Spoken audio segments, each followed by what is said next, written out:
اعوذ باللہ من الشیطان الرجیم بسم اللہ الرحمن الرحیم اللہم صلی علی محمد استغفر اللہ۔ علامہ لاہوتی اپنی کتاب جنات کا پیدائشی دوست میں فرماتے ہیں، ایک مرتبہ انہوں نے جنات کی پرتکلف دعوت کی جس میں جنات کے سرداروں سمیت 382 افراد نے شرکت کی۔ علامہ لاہوتی فرماتے ہیں کہ جب ہم کھانے سے فارغ ہوئے، سب ساتھیوں یعنی بوڑھے باورچی جن، عبدالسلام جن اور جنات کے دوسرے بڑے سردار دیو اور پریوں نے جن صحابی بابا سے اصرار کیا کہ آپ ہمیں ایسا واقعہ سنائیں جو واقعی انوکھا ہو۔ پہلے تو انہوں نے انکار کیا، اور پھر جب میں نے عرض کیا اور ان کی خدمت میں درخواست کی تو انہوں نے ایک ایسا واقعہ سنایا جس سے جادو، جنات اور بھی زندگی کی بہت سی مشکلیں حل کرنے کا ایک بہت ہی نایاب وظیفہ علم میں آیا۔ صحابی بابا کہنے لگے، یہ واقعہ خلیفہ مامون رشید کے دور کا ہے۔ اس کی خلافت تمام بر اعظم ایشیا اور عرب تک پہنچی ہوئی تھی۔ اس کی ایک لونڈیا تھی جو واقعی حسن و جمال میں بہت باکمال تھی۔ وہ دراصل نشاپور کے پاس ایک گاؤں جس کا نام مارس تھا وہاں کی رہنے والی تھی۔ وہاں ایک غریب کسان کی بیٹی تھی۔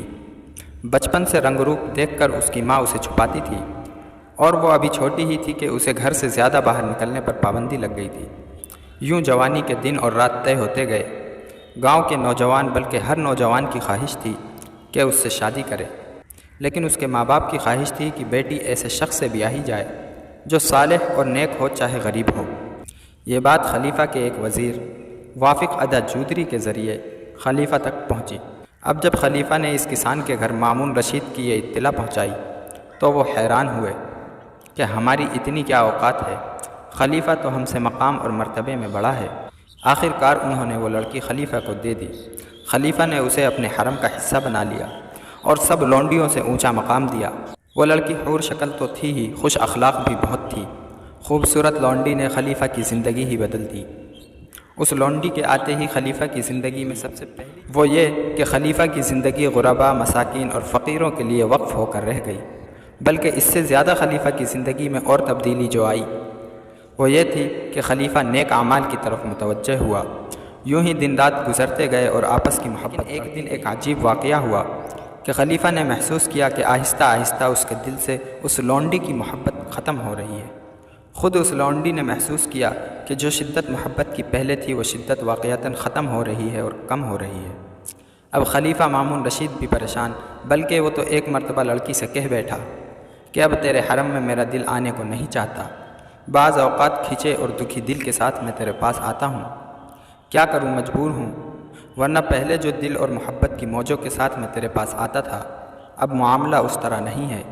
کئی ہفتے اسی طرح گزر گئے۔ خلیفہ کے دربار میں ایک درویش شیخ سعید بن ثابت المروزی رہتے تھے جو کہ خود بہت بڑے عامل تھے۔ ان سے جب اس بات کا تذکرہ ہوا تو انہوں نے 3 دن کی مہلت مانگی۔ 3 دن کے بعد انہوں نے انکشاف کیا کہ اس لونڈی کی حسن و جمال کی وجہ سے ایک طاقتور عامل جن اس لونڈی کے پیچھے پڑ گیا ہے جو اسے ہر صورت میں پانا چاہتا ہے۔ اس نے کالے جادو کے ذریعے لونڈی کو آہستہ آہستہ خلیفہ سے دور اور خلیفہ کو لونڈی سے دور کرنا شروع کر دیا ہے، اور عن قریب ان دونوں میں نفرت پیدا ہو جائے گی اور لونڈی کو خلیفہ اپنے حرم سے نکال دے گا۔ یوں یہ اپنے گھر واپس کسان کے پاس چلی جائے گی اور اس کالے جن کا مقصد پورا ہو جائے گا۔ اس درویش نے ایک بات اور بھی کہی کہ گھریلو جھگڑوں میں سارا ہاتھ جنات کا ہوتا ہے، اور جھگڑوں میں ان کے کئی مقاصد ہوتے ہیں۔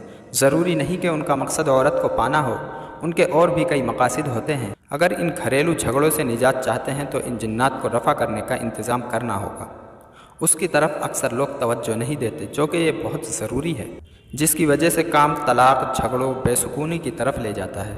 اب بالکل یہی حال خلیفہ کا ہوا، اور جب خلیفہ کو یہ بات پتہ چلی، خلیفہ پریشان ہو گیا اور لونڈی نے تو رو رو کر اپنا حال برا کر لیا۔ خلیفہ نے درویش کو حکم دیا کہ اب تو اس کیس کو حل کر، اس کالے جن کے جادو کا خاتمہ کر۔ درویش نے کہا کہ اس عمل میں وہ کالا جن اکیلا نہیں بلکہ اس کے ساتھ اس کی مدد کرنے والی ایک بہت بڑی جماعت ہے۔ اس کے مستقل حل کے لیے مجھے بھی جنات کی مدد لینی پڑے گی۔ جب تک جنات کی مدد نہ ہوگی ہرگز مسئلہ حل نہ ہو سکے گا۔ اب بادشاہ اور پریشان کہ اس کا کیا حل کیا جائے۔ اسی دور میں ایک درویش بصرہ میں رہتے تھے جن کا نام مالک بن عبید تھا۔ وہ بڑے اللہ والے تھے، دن رات سائلین کا ہجوم ان کے پاس رہتا تھا۔ ہر شخص ان کے پاس سے اپنی مراد پا کر جاتا تھا۔ بہت متبع سنت اور صاحب شریعت تھے۔ میں اس وقت ان کی محفل اور مجلس میں جایا کرتا تھا۔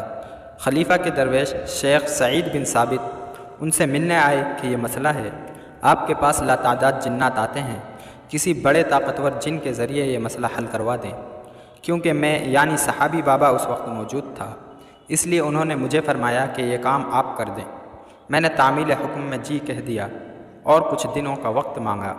سب سے پہلے میں نے درویش کو چند اعمال کی تراکیب بتائیں، پھر اس درویش نے خلیفہ کو یہ ترکیب بتائیں، اور یہ اعمال اور تراکیب اب تک میں نے بے شمار لوگوں کو بتائے، اور جس کو بھی بتایا اسی کو فائدہ ہوا۔